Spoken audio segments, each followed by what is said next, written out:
राधा रानी ने देह त्यागते समय ऐसी एक इच्छा मांगी थी कि स्वयं श्री कृष्ण भी मौन हो गए थे। क्या आप जानते हैं वो अंतिम इच्छा क्या थी? ब्रज की प्राचीन कथाओं के अनुसार जब समय का चक्र आगे बढ़ा, जब कृष्ण द्वारका में राजकाज में व्यस्त थे और जब राधा रानी वृंदावन में एकांत में विराजमान थीं, तो एक दिन एक दिव्य संकेत उतरा। वो संकेत यह था कि राधा रानी का इस धरा पर अंतिम समय आ चुका है। कहते हैं जिस दिन वो संकेत मिला, वृंदावन की हवा एकदम शांत हो गई थी, यमुना का प्रवाह धीमा पड़ गया था और गोकुल की गायें भी अचानक चुप हो गई थीं। जैसे पूरे ब्रह्मांड को पता चल गया हो कि आज प्रेम की मूर्ति, भक्ति का स्वरूप, कृष्ण की आत्मा का दूसरा आधा हिस्सा, राधा, अपने धाम वापस लौटने वाली हैं। राधा रानी ने जब वो दिव्य संकेत अनुभूत किया तो उन्होंने किसी को कुछ नहीं बताया। उन्होंने ना कोई रोना धोना किया, ना कोई शिकायत, ना कोई इच्छा, बस धीरे से मुस्कुराई, जैसे कोई माँ अपने बच्चे को देखकर मुस्कुरा देती है, जैसे कोई भक्त अपने इष्ट को भीतर महसूस कर लेता है। पर भक्तों, एक अधूरापन, एक दर्द उनके भीतर बचा हुआ था। वह दर्द था कृष्ण से अंतिम बार मिलने का, क्योंकि जब से श्री कृष्ण द्वारका गए थे, ब्रज में सब कुछ जैसे बदल गया था।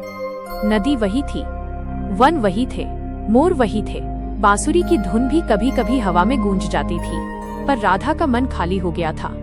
जैसे कृष्ण चले जाएं, तो ब्रज सिर्फ एक जगह रह जाता है, वृंदावन नहीं रह जाता। इसीलिए अपने अंतिम समय में राधा रानी ने सिर्फ एक अभिलाषा की कृष्ण से अंतिम बार मिलकर उनका स्वर, उनकी आंखें, उनकी मुस्कान अपने हृदय में बसाकर जाना। कहा जाता है कि राधा बिना बताए सीधे द्वारका की ओर चल पड़ी। न कोई संग, न कोई रथ, न कोई वस्त्राभूषण, न कोई सेविका, बस साधारण वस्त्र, पाँव में कुछ भी नहीं और मन में एक ही धुन, मुझे कृष्ण से अंतिम बार मिलना है। रास्ता बहुत लंबा था, तपता हुआ, कठिन, अवरोधों से भरा। पर भक्तों, प्रेम जब सच्चा होता है तो वह शरीर पर निर्भर नहीं रहता, वो सिर्फ भावना पर चलता है। राधा रानी कई दिनों की यात्रा करके आखिरकार द्वारका पहुंच गईं। जब वे कृष्ण के राजमहल में पहुंची तो द्वारपाल उन्हें पहचान नहीं पाए, क्योंकि अब राधा रानी एक साधारण तपस्विनी की तरह दिख रही थी। न गहने, न चमक, न आभूषण, बस एक शांत अलौकिक तेज। द्वारपालों ने रोक दिया, देवी, महल में प्रवेश बिना आदेश संभव नहीं। राधा ने धीमे से मुस्कुराकर कहा, कृष्ण को कहो, वृंदावन से कोई मिलने आया है। जैसे ही ये संदेश कृष्ण तक पहुंचा, वे चौंक पड़े, हृदय एकदम से भारी हो गया, पलकें नम हो गईं। कृष्ण ने तुरंत आदेश दिया, उन्हें अंदर लाओ, अभी इसी क्षण। और भक्तों, जैसे ही राधा और कृष्ण लंबे समय बाद आमने सामने खड़े हुए, पूरा महल, पूरा वातावरण और मानो पूरा ब्रह्मांड शांत हो गया। दोनों ने एक दूसरे से कुछ नहीं कहा, क्योंकि प्रेम कभी शब्दों से नहीं बोला जाता। प्रेम तो आंखों से बोला जाता है, श्वासों से बोला जाता है, हृदय से बोला जाता है। कृष्ण समझ गए थे राधा मिलने आई है, पर उनका संग बस कुछ क्षणों के लिए था। उनका अंतिम समय आ चुका है। राधा और कृष्ण लंबे समय बाद सामने खड़े थे। वो क्षण इतना शांत, इतना दिव्य और इतना भारी था कि मानो समय रुक गया हो।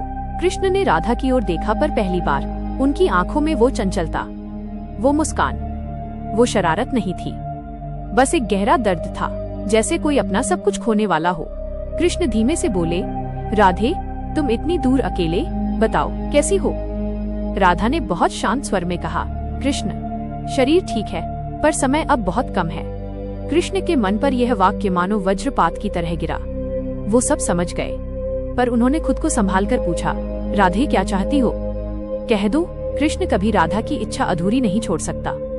राधा ने धीमे धीमे कहा, कृष्ण, मेरी अंतिम इच्छा बस इतनी है कि मेरे अंतिम क्षण तुम्हारी बांसुरी सुनते हुए बीत जाएं। कृष्ण की आंखें भर आईं, उनकी उंगलियां कांपने लगीं। बांसुरी, जो उनके जीवन का सबसे बड़ा आभूषण थी, जो राधा के लिए ही बजती थी, उसी बांसुरी की अंतिम धुन अब राधा मांग रही थी। कृष्ण ने धीरे से पूछा, राधे, तुम कुछ और भी तो मांग सकती थी। राधा मुस्कुराई, वही वृंदावन वाली शांत निर्मल मुस्कान।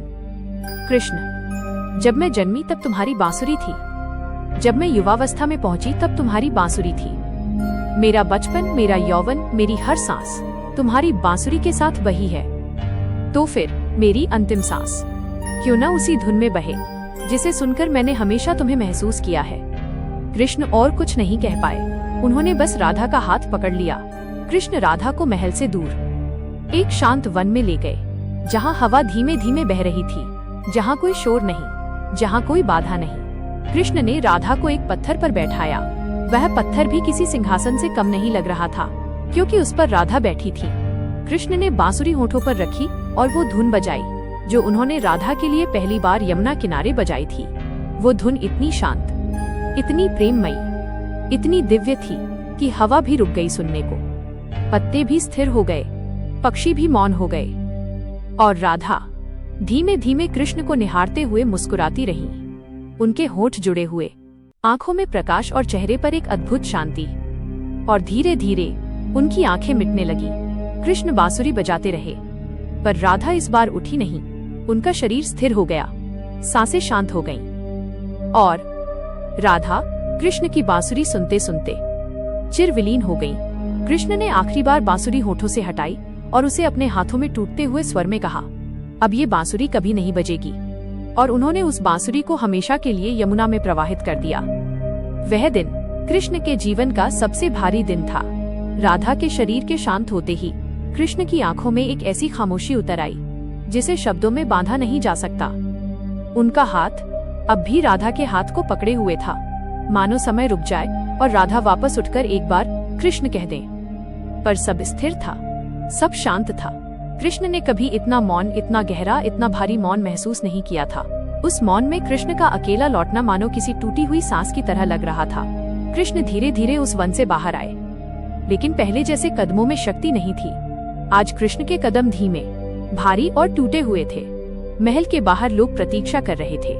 जब कृष्ण पहुंचे, सबने सिर्फ एक चीज देखी, कृष्ण अकेले लौटे थे, राधा नहीं।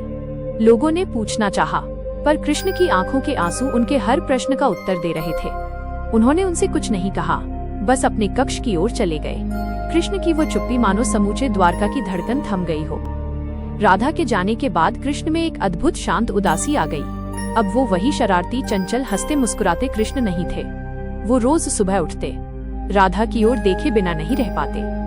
पर अब वहाँ सिर्फ हवा थी, सिर्फ यादें थीं। महल के लोग कहते, कृष्ण अब कम बोलते हैं, कम मुस्कुराते हैं और कई रातें पूरी पूरी खामोशी में बिताते हैं। उनके चरण महल में तो थे, पर मन जाने कब से वृंदावन की गलियों में भटक रहा था। वृंदावन की ओर कृष्ण की यात्रा। एक दिन कृष्ण बिना कुछ कहे वृंदावन की ओर निकल पड़े। वो वही वृंदावन जहाँ राधा उनसे पहली बार मिली थी, जहाँ बांसुरी बजती थी, जहाँ प्रेम धड़कता था। कृष्ण वहाँ पहुँचे और चुपचाप यमुना के किनारे बैठ गए। उन्होंने उस जल को देखा जिसमें राधा की अंतिम सांसें उनकी बांसुरी के साथ खो गई थीं।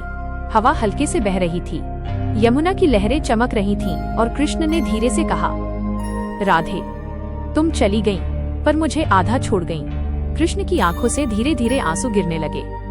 यमुना का जल आज भी कहता है कि वह आंसू जीवन भर बहते रहे। अब आता है कृष्ण का अंतिम निर्णय। उस दिन कृष्ण ने बांसुरी हाथ में उठाई, लेकिन होठों तक नहीं ले गए, क्योंकि वो जानते थे राधा के बिना बांसुरी की धुन कभी पूरी नहीं होगी। उन्होंने वो बांसुरी यमुना के जल में छोड़ी और कहा, जिसके लिए बजती थी वो चली गई, अब ये भी चली जाए। और उस दिन के बाद कृष्ण ने कभी भी बांसुरी नहीं बजाई। कृष्ण दुनिया के लिए भगवान थे, नीति और धर्म के प्रतीक थे, महाभारत के सारथी थे, लेकिन भीतर से कृष्ण सिर्फ राधा के कृष्ण थे। और राधा के जाने के बाद वो हिस्सा हमेशा के लिए टूट गया। कृष्ण सबको मार्ग दिखाते रहे, धर्म की रक्षा करते रहे, युद्ध करवाते रहे, पर रात में वो अकेले बैठते और उस प्रेम को याद करते जो कभी उनके हृदय में धड़कता था।